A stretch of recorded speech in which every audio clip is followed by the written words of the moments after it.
For one of our last weekends in Buenos Aires, Carrie and I actually decided to leave Buenos Aires and go to Mendoza. Now, Mendoza is actually the wine country of Argentina, and we got there not by flight but by bus. It was a 13-hour bus ride on this Andesmar bus company. You may think this sounds terrible, but watch this. These chairs are like super comfortable. They're, very luxury, relaxing chairs, and you can lay them all the way down. So you can actually stretch out and relax while you're on the bus. It was a very comfortable bus ride. We got into Mendoza, and we were taken to our bed and breakfast, where we met up with Bo Ryan. Bo Ryan had actually flown from Buenos Aires to Mendoza. We were welcomed into Argentine wine country, and I can tell you that it was a phenomenal experience. We definitely enjoyed the weekend. Now, one thing about Mendoza is that it is actually basically in the desert. Well, the people who founded Mendoza fixed this problem by putting in all these irrigation canals. And so all over the city you'll see these huge irrigation canals, and that's what they do with the wineries, is use the irrigation to actually grow the grapes. Here's the first winery we visited. Very small, probably much smaller than the wineries that you visit that were small. It's a boutique winery and it's a family wine. The owners are Angela and Rosalia. I don't know if you have ever heard or say some wines from here, from Mendoza, that are called Tapiz. Yeah. Yes. Angel, he was the head winemaker for Tapiz for 25 years. Angel, apart of knowing a lot about wine, he's very passionate for the wine. He's in love with the wine. And the whole family has that. I don't know why. Maybe it's because we drink too much wine. But we really like and we love this place. So to make wine, you need the grapes. Okay? The white grapes, they don't have pigments in the skin. So if you want to make red wine with red grapes, what you need is the grape juice to be in contact with the skin, because the color of your wine comes from the skin.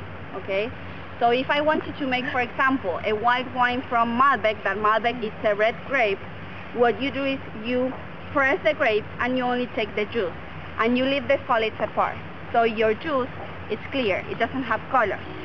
So of all the wineries we visited, this was actually our favorite. They grow olives in among the grapes, and we went afterwards and obviously had our wine tasting, but they also had olive oil that they made right there, and it was just awesome. The whole wine tasting, and some of the best grapes we've ever had, as well as some of the best raisins we've ever had.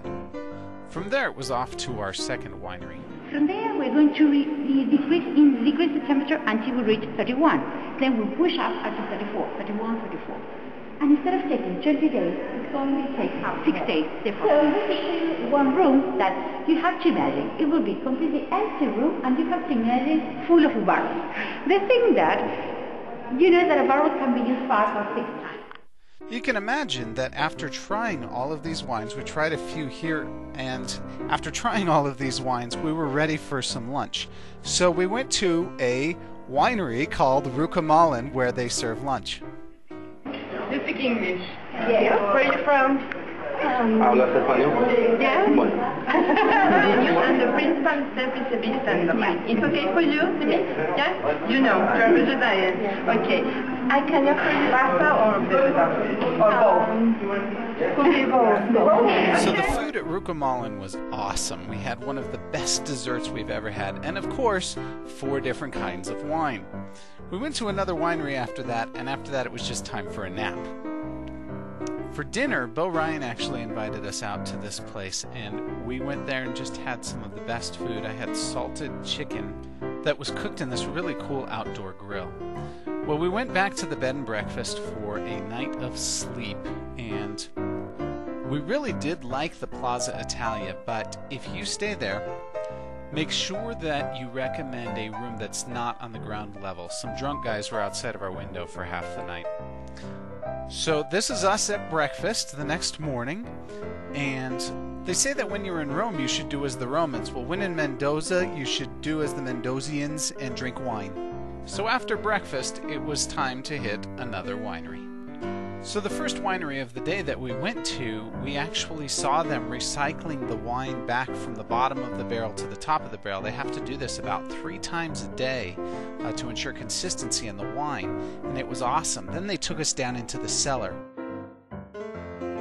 There's about 50,000 bottles of wine down in their cellar, and it was just amazing to see. I've never seen anything quite like that. That much wine all in one place, even though we'd been drinking wine all weekend. After that, we went to lunch at a winery, had some more wine, and one thing you can do at the wineries is actually stay there overnight, like a bed and breakfast. So when we go back to Mendoza, if we decide to do that, we will probably stay actually at one of the wineries overnight. Even though we drank a little bit too much wine, Mendoza was awesome. The bus trip cost us about $250 less for the two of us than flying, and it was actually very comfortable, and we highly recommend, if you get a chance, go see Mendoza, Argentina. It sits right at the foothills of the Andes, and just a really, really awesome time.